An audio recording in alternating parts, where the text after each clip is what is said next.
Miss হবে না আপনার পছন্দের টিভি শো। দেখুন জি5 অ্যাপে একদম ফ্রি। একটু ম্যাম আলাদা করে যদি কথা বলা যেত। আচ্ছা তুমি কি বলতে চাইছো বলো তো, আমি ঠিক বুঝতে পারছি না। তুমি চাওটা কি? আপনার হেল্প।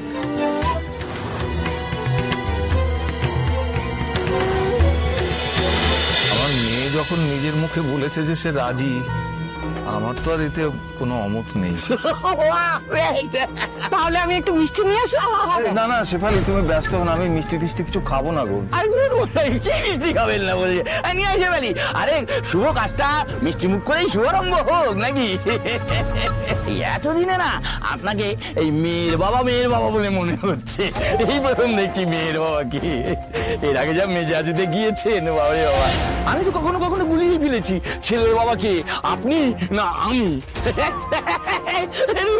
এটা ঠাট্টা করছিলাম। আপনার চাপটা না আমি বুঝি, আসলে মেয়ের বিয়ে বলে কথা তো, তাই একটু তো চাপ থাকবেই। বাবা এত কিছু খান সামান্য মিষ্টি আর কে আছে। এই তো আপনার জামাই এসে গেছে।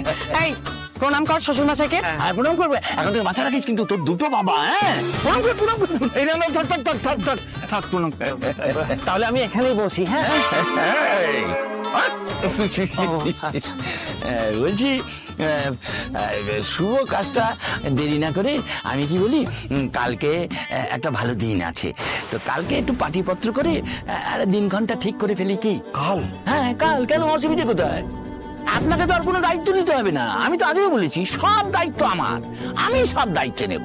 আসলে কি বলি তো, আমার একটা মাত্র ছেলে তো, আমি চাই একটু ধুমধাম করে বিয়েটা হোক। না না মিষ্টিটা খান না খান।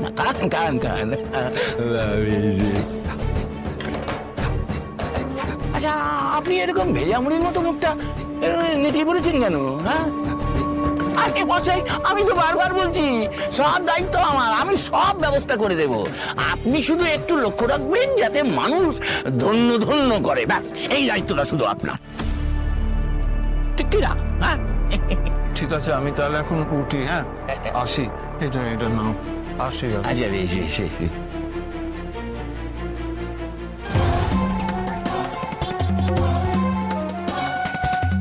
তাড়াতাড়ি কর। কি গো তোমরা মুখ করে ফিরে এলে যে? হ্যাঁ সব ঠিকঠাক আছে তো? দেখেছিস একটা প্রশ্ন করতে উত্তর দিতে পারে না। আরে শেফালিলা কি কিছু বললো? সব ঠিকঠাক আছে তো?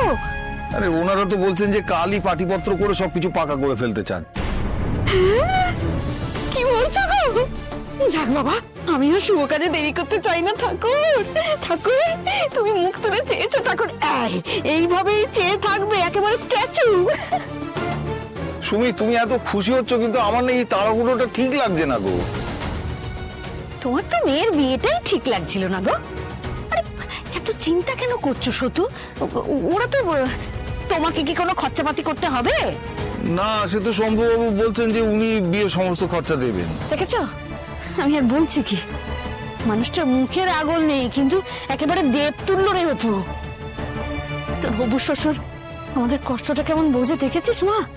সেটা হয় না গো সুমি। কি শোনো, এদিকে এসো।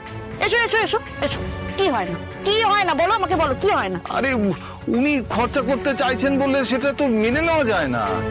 বাবা একদম ঠিক কথাই বলেছে মা, সব খরচা তো ওনাদের থেকে নেওয়া যায় না, এটা উচিত নয়। কি উচিত নয়? কি বলতে চাইছিস বল, কি করবি? আমি বলতে চাইছি অর্ধেকটা খরচা আমরা করব। হ্যাঁ একদম ঠিক। দেখো আমার যদি অবস্থা ভালো থাকতো তাহলে মেয়ের বিয়ের পুরো খরচাটাই আমি করতাম, কিন্তু আমার তো সে অবস্থা নেই। অন্তত অর্ধেকটা যদি। শুধু ব্যাপারটাকে আর জটিল করো না, এই নিয়ে কথা বাড়াতে গেলে আরো কথা বাড়বে। কেন এরকম করছো? এইসবের কোনো দরকার নেই। দরকার আছে মা, নাহলে সারাটা জীবন আমার মনে হবে আমরা ওনাদের দয়ায় বাড়ছি। তোদের অবস্থা কি বলতো, কিরকম বলতো? খায় না মদন ঘুরেই বেড়ায়, মুখেই মারিতম জগৎ। কোথা থেকে পাবি টাকা? হ্যাঁ কোথা থেকে পাবি? তোর বাবার কি টাকার গাছ আছে নাকি এই মেজে খুঁড়ে সোনা ভরা বার করবি? নাকি তোর রাজ্য ছেড়ে আসবেন টাকার বান্ডিল নিয়ে? সব কথাতে ওনাকে টেনে এনো না তো মা। আর মানুষেরা আমাদের জন্য কম কিছু করেননি, এতদিন তো হলো। আর একবার যদি এসব কথা ওনার কানে কোনোভাবে যায়, আর যায় বলছি কেন, আর কোনো না কোনো ভাবে তো ওনার কানে সব কথাই যাচ্ছে। কিভাবে যাচ্ছে, কে বলছে সেসব আমি জানি না, তবে কে যে ওনাকে আমাকে এই বিয়েতে রাজি করাতে বললেন সেটা আমি এখনো বুঝে উঠতে পারিনি। কি তাকিয়ে আছিস কেন? আমি এসবে কিছু জানি না, আমি কিছু বলিনি। আমার খেয়ে দিয়ে কাজ নেই, দেখো কিরকম কিরকম আগুন চোখে তাকিয়ে আছে, দেখো আমার দিকে, ও আমাকে সন্দেহ করছে। আচ্ছা ঠিক আছে, ওসব কথা থাক না। দেখো সুমি, শম্ভুবাবু যা বললেন তাতে বিয়েতে অন্তত 1,05,000 টাকা খরচা আছে, বুঝলে? তার অর্ধেকের ব্যবস্থা তো করতে হবে গো। হ্যাঁ, অর্ধেক মানে ওই ধরো 2,00,000-2,50,000 টাকা মতন। আমি দেখছি কি করা যায়। এই না না না না, তুই কোত্থেকে কি দেখবি? আমি তো বেঁচে আছি, মানুষটা, এটা তো আমার দায়িত্ব, তোর বাবার দায়িত্ব। ঠিক আছে বাবা, আমাকে একটুখানি এইটুকু করতে দাও প্লিজ। আর দেখো, তুমি তো সবসময় আমাদেরকে বলো ওদের সামনে মান সম্মানটা কিছুতেই আমরা খোয়াতে পারবো না, মানটুকু তো রাখতে হবে। আমি ঠিক কোনো না কোনো একটা ব্যবস্থা করবো। কি ব্যবস্থা করবি তুই? এরপরে দেখছি, এখন আসি।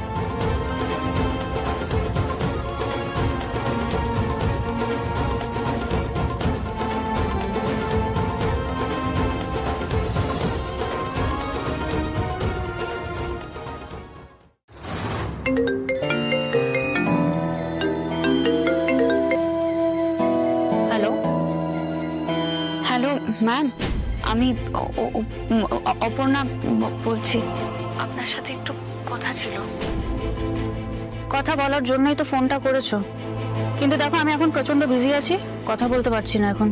বেশি সময় নেব না ম্যাম, বাধ্য হয়ে আপনাকে ফোনটা করছি। কথাটা বলা জরুরি, জরুরি কথা। প্লিজ তাড়াতাড়ি বলো অপর্ণা। একটু ম্যাম আলাদা করে যদি কথা বলা যেত। মানে তুমি তো এখন আমার সাথেই কথা বলছো। দেখো অপর্ণা, আমার প্রচুর কাজ পড়ে আছে, প্লিজ মেক ইট ফাস্ট। না ম্যাম, বলছিলাম যে ফোনে পুরো কথাটা বলতে পারবো না, মানে একটু যদি সামনাসামনি বলা যেত। আচ্ছা তুমি কি বলতে চাইছো বলো তো, আমি ঠিক বুঝতে পারছি না। তুমি চাওটা কি? আপনার হেল্প। হেল্প? আমার হেল্প? হ্যাঁ ম্যাম, মানে আপনাকে যদি সবটা আমি খুলে বলতে পারতাম আপনি হয়তো বুঝতে পারতেন, তার জন্য বলছি যদি একবার একটু সামনাসামনি। বেশ, তুমি অফিসে এসো, তারপর আমি শুনছি। Thank you ma'am, thank you.